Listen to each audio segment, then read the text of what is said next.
नमस्कार दोस्तों, मेरा नाम है ब्रिजेश यादव। फिर हाजिर हूँ क्राइम स्टोरी श्रृंखला के एक नए एपिसोड में। आज बात एक ऐसे केस की करेंगे जिसमें आरोपी लगभग 33 साल बाद गिरफ्तार हुआ। आज उस पूरे केस की हम बात सिलसिलेवार तरीके से देखेंगे, जानेंगे। आज पहले बात जो नवी मुंबई का केस की बात करने वाले हैं, उससे पहले आप लोगों को बता दूं, आज वसई की विधायक स्नेहा दुबे पंडित, जो 33 सालों बाद, लगभग 35 सालों बाद वसई में कमल खिलाई हैं। आज उनका जन्मदिन है।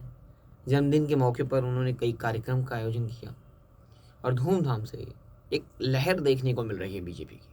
और लोगों को, वसई विरार की जनता की भी नज़र स्नेहा दुबे के ऊपर है। उनके हर मोमेंट पे है, उनकी हर बातों पर है। लोग सुनना चाहते हैं कि वसई विरार में आगे क्या होने वाला है। पहले लोगों को इस बारे में कुछ पता नहीं चलता था। विधायक हैं पता था, लेकिन क्या हो रहा है कुछ पता नहीं था। लेकिन अब लोगों को एक ट्रांसपेरेंसी देखने को मिल रही है कि स्नेहा दुबे क्या कर रही हैं। ये सब सुनने और देखने को मिल रहा है। चलिए, जो लोग वसई के हैं उनको तो पता चल गया कि वसई की स्नेहा दुबे कौन है। तो आज की क्राइम केस की बात करते हैं। पनवेल टाउन थाना, एक पुलिस स्टेशन है, थाना। वहाँ पर जो एक वरिष्ठ पुलिस निरीक्षक हैं, नितिन ठाकरे, और वो इस केस की जांच कर रहे थे जो 33 सालों से पेंडिंग में है। 33 सालों से केस सॉल्व ही नहीं हो रहा है। अब पुलिस की टीम क्या की, अब इस केस को सुलझाने के लिए हर संभव कोशिश करने लगी कि इस केस को कैसे सॉल्व किया जाए, क्योंकि 33 साल पुराना केस है। केस की शुरुआत कहाँ से हुई थी? दिन था 28 जनवरी का और साल 1991। उस समय पनवेल में एक व्यक्ति रहता था। व्यक्ति अपने पत्नी के साथ रहता था, सब कुछ सामान्य से चल रहा था।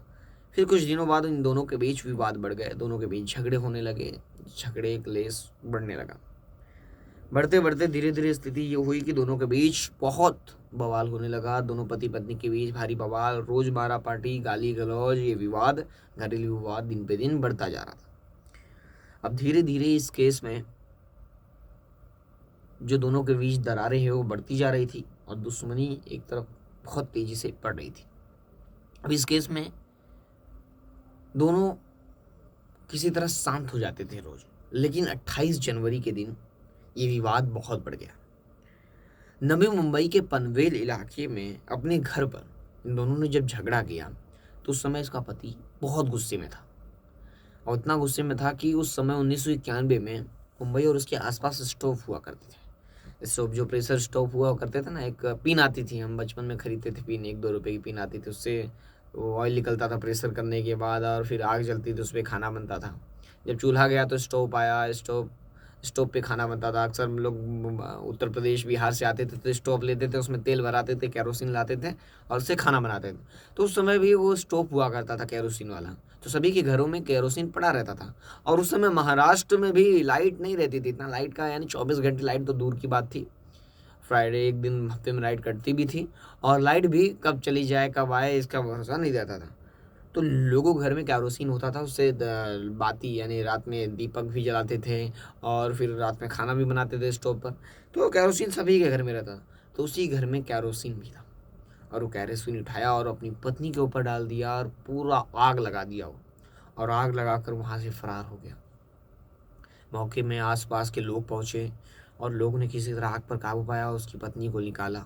लोगों ने निकाला और लेकर गए नज़दीकी अस्पताल ले गए, जहाँ डॉक्टरों ने उसे मृत घोषित कर दिया। इलाज के दौरान वो उसकी जान बच नहीं पाई। फिर इस केस में पुलिस केस हुआ कि इसका पति कहाँ फरार है, कहाँ है, बुलाने पे भी नहीं आया। तो कहीं ना कहीं समझ गए कि आग कोई अप्रिय घटना नहीं है, इसमें कोई साजिश है।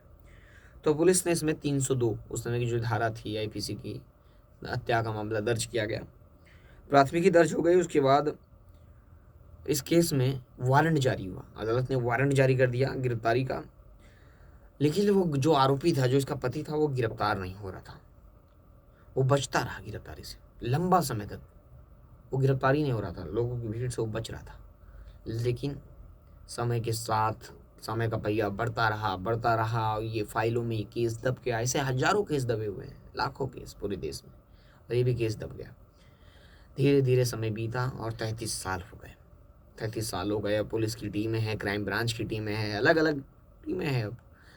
अब पुलिस की टीम हर केस को सुलझा रही है, फाइलें पुरानी उठा रही है और सॉल्व करने में लगी हुई है। लेकिन पुलिस के सामने इसे गिरफ्तार करना एक अपने आप में बहुत बड़ा चैलेंज था। पुलिस इसे गिरफ्तार करना चाहती थी, लेकिन ये गिरफ्तार नहीं हो रहा था। अब पुलिस की टीमें गिरफ्तार करने के लिए मुखबिरों को एक्टिव की, और उसमें आसपास जहाँ वो रहता था, उसका खुद का घर था, तो घर देखने या लेने या अपने घर को देखने जरूर आता होगा। तो पुलिस ने वहाँ मुखबिरों को एक्टिव किया और किसी किसी उसका कांटेक्ट है, और कुछ गुप्त सूचना के आधार पर पुलिस किसी तरह मराठवाड़ा पहुंची। मराठवाड़ा उसका पीछा करते करते पुलिस किसी तरह सूचना के आधार पर मराठवाड़ा पहुंची। मराठवाड़ा क्षेत्र के परभनी में पहुंची, और वहाँ पर उसके मोबाइल नंबर मिला। वहाँ घर वाले या शायद उसके परिवार वाले मिले। तो वहाँ पर नंबर मिलने के बाद पुलिस उसे ट्रेस करने लगी। ट्रेस करने के बाद वह मुंबई के मुलुंड में दिखा। मुंबई के मुलुंड में उसका लोकेशन पता चला, सुराग मिला। तो पुलिस की टीम उसे फिर खोजते खोजते आ गई मुंबई के मुलुंड में, और मुंबई के मुलुंड में वहाँ से पुलिस ने उसे गिरफ्तार कर लिया। आपको बता दें वो क्या करता था मुलुंड में आपको बता दें, उस आरोपी का नाम था बाबू गुड़गीराम काले, जिसकी उम्र 70 साल है।